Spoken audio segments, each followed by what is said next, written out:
Y ya son 5 años en la unidad docente de Medicina de Sant Pau. De hecho, confío en que serán muchos más. El año que viene empiezo la residencia y salto del campus universitario al hospital. La docencia en Sant Pau se imparte desde hace más de 50 años a través de la unidad docente de la Facultad de Medicina de la Universidad Autónoma de Barcelona y de la Escuela Universitaria de Enfermería de Sant Pau, centro adscrito a esta universidad. Además, está integrada en el Sistema Estatal de Formación de Especialistas desde sus inicios.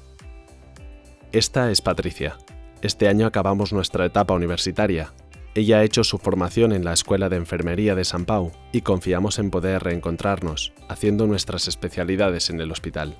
Sant Pau cuenta con un programa de formación de residentes anterior a la implementación del sistema MIR.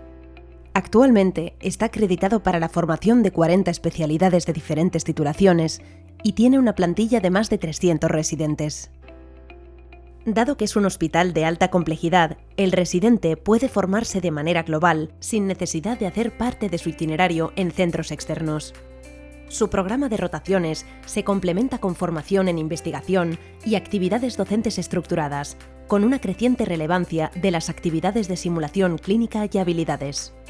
Además, es un centro de referencia en formación especializada y acoge numerosos residentes externos de todo el estado, así como estancias formativas de residentes y especialistas extranjeros. El hospital combina la excelencia de la alta especialización, propia de un centro terciario, con un ambiente familiar y cercano donde prima el trabajo colaborativo.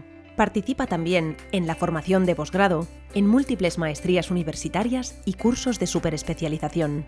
Además del programa de formación continuada de sus propios profesionales, tiene un potente programa de externalización del conocimiento a través de Sant Pau Docent, que organiza numerosas actividades formativas. Sant Pau es un hospital con una gran vocación docente.